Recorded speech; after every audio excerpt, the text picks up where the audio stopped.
Добрый день, дорогие подписчики и гости канала. Сегодня с вами я, один из авторов телеграм-канала генерал СВР, генерал-лейтенант службы внешней разведки, тот человек, которого вы знаете как Виктор Михайлович. Сегодня у нас вторник, 22 марта, экстренный выпуск, и тема, которую мы обсуждаем, одна – это война. Мы сегодня с вами обсудим, что произошло за прошедшие двое суток. Вчера у нас не получилось сделать выпуск, к сожалению. Поэтому обсудим, что произошло за двое суток. И подведем итоги, посмотрим, куда мы движемся и к чему вообще вся эта ситуация ведет. Посмотрим на перспективы. Итак, в понедельник мы писали о том, что Владимир Путин принуждает Александра Лукашенко вступить в войну с Украиной. Лукашенко дал согласие предварительно, согласовав, опять-таки предварительно, около 20 тысяч человек на участие в вооруженном конфликте. Ну, давайте назовем своими словами войной. Готов, по крайней мере, выразил готовность Лукашенко. Единственное, чего не согласовал с Путиным, так это даты. Путин настаивал, чтобы Лукашенко вступал как можно быстрее. Не очень хорошее слово «вступать». Вступает обычно в говно, наверное. Ну, в сущности, эта война примерно так и выглядит. По крайней мере, в глазах всего вменяемого человечества. Пытается втянуть в это говно Лукашенко Путин.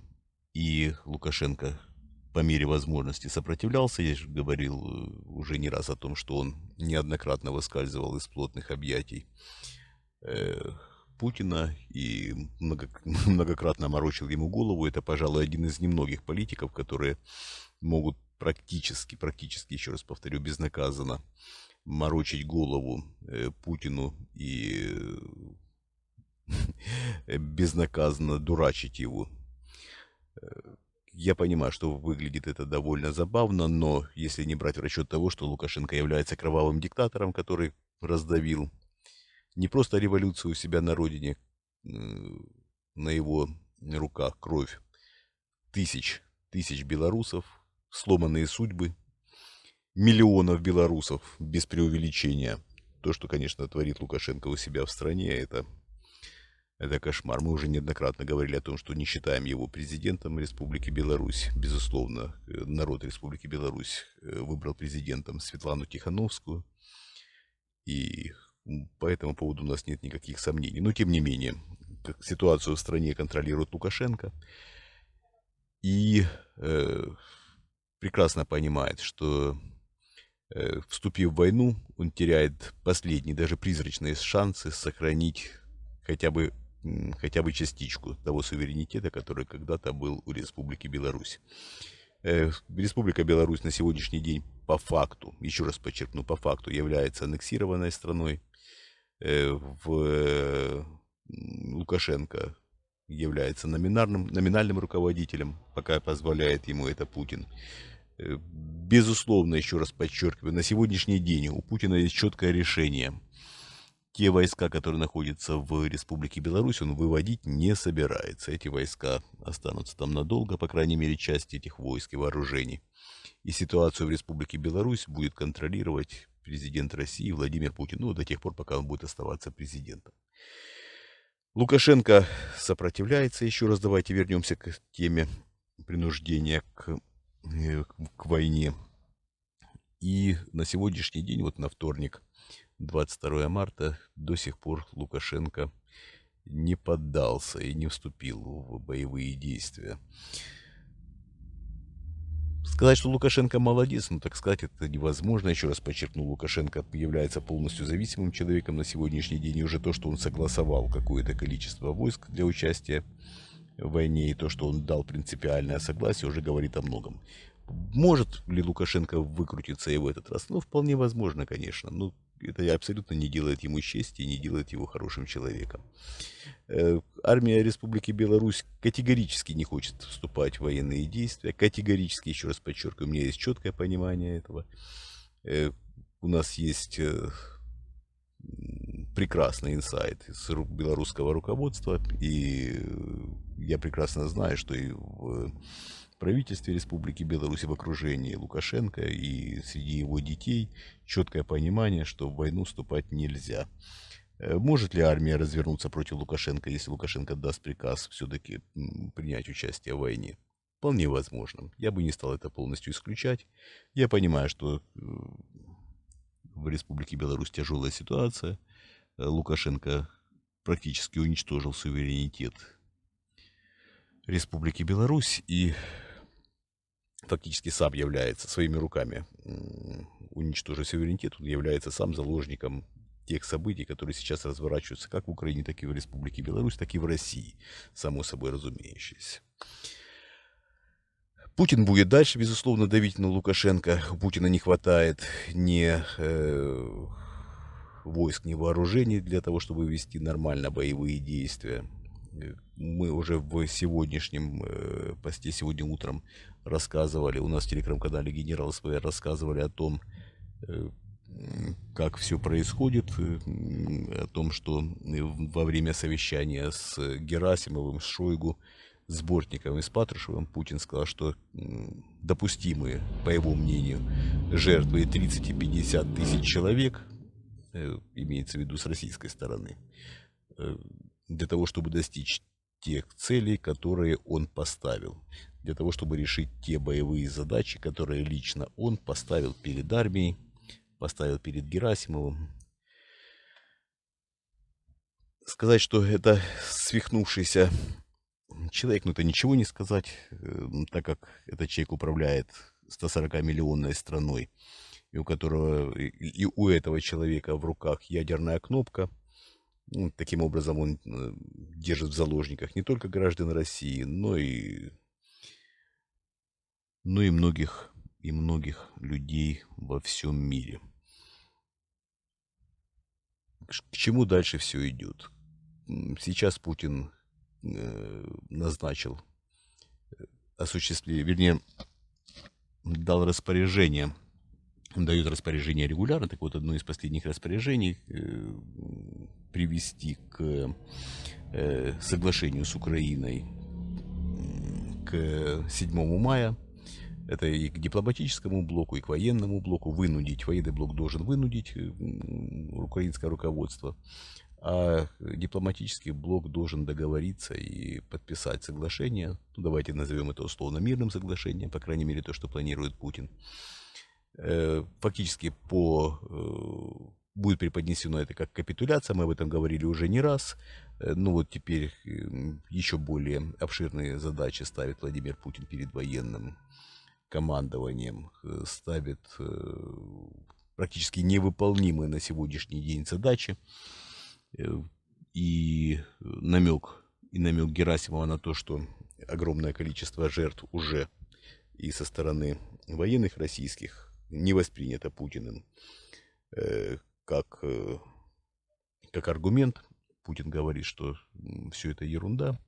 Можно и продолжать и дальше жертвовать. Можно жертвовать людьми, но нельзя жертвовать вооружениями. Вот отругал Герасимова за то, что тот не жалеет военную технику и дал своеобразное задание сохранять вооружение.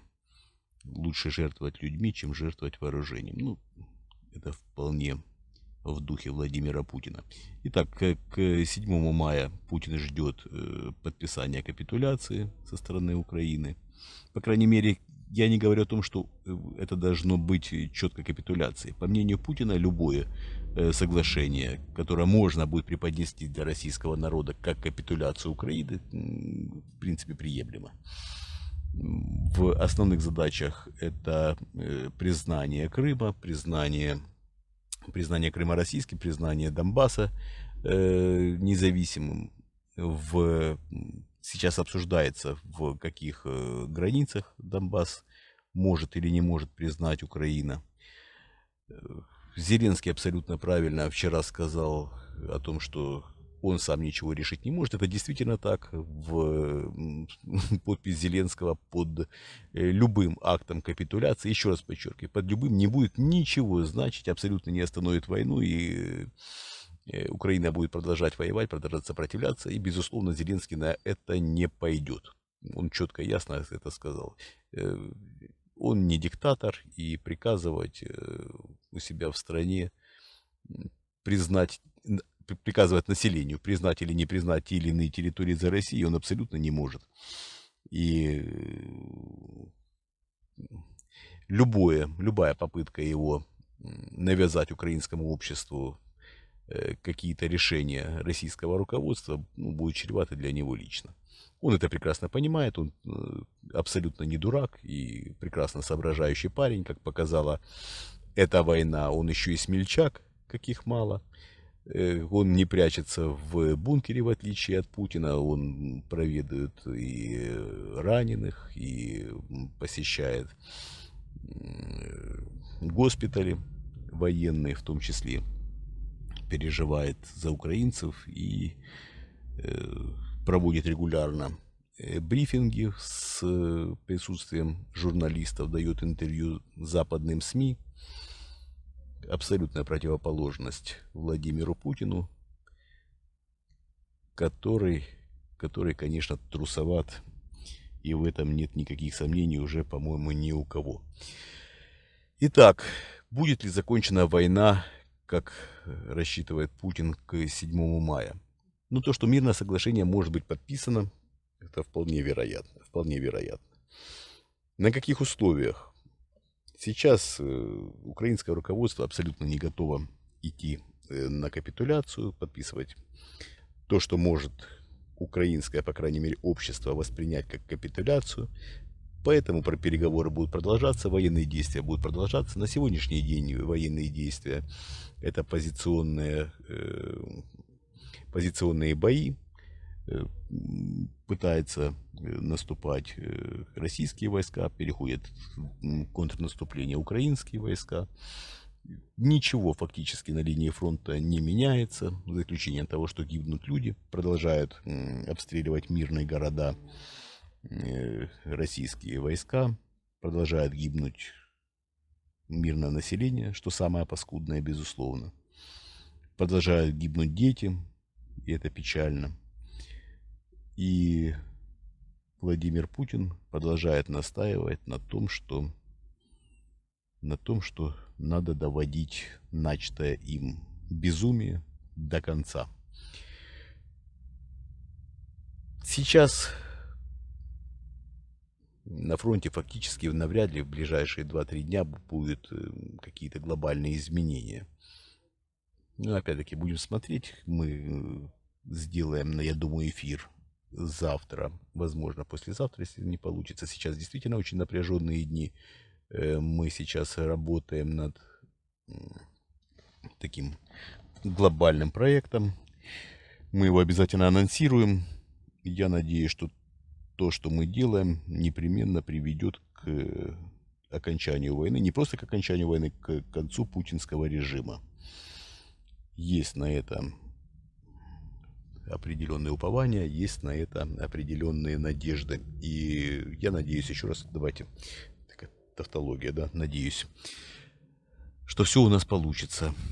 И делаем, потому что мы делаем для этого все возможное. Если у вас есть желание нас поддержать, в описании к этому ролику есть наш Patreon. Подписаться на него несложно, алгоритм простой. Есть спонсирование нашего канала, если вы смотрите у нас на канале Генерал СВР. Есть кнопка «Спонсировать». И есть наши криптовалютные кошельки. Наша цель четко и понятно. Это уничтожение Владимира Путина, его ликвидация.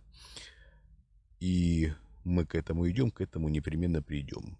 Далее есть определенный план действий, как не допустить тех людей, которые сейчас находятся в окружении Владимира Путина, к власти в России, как обеспечить мирный переход власти через демократические выборы с привлечением западных организаций, которые следят за проведением выборов, те, которые заслужили доверие и которые, безусловно, смогут проконтролировать и удостоверить, что процесс выборов в России, следующих выборов, которые уже будут без Путина, без его окружения, что этот процесс выборов будет демократическим, и что народ России сам определяет свою судьбу на будущее. В общем, мы к этому идем, и непременно к этому придем, я надеюсь, уже в ближайшее время. Так, на сегодня это все. Большое спасибо, что были со мной. Мы вас всех любим. Всем большое спасибо. Всего доброго. Обязательно увидимся, услышимся. До свидания.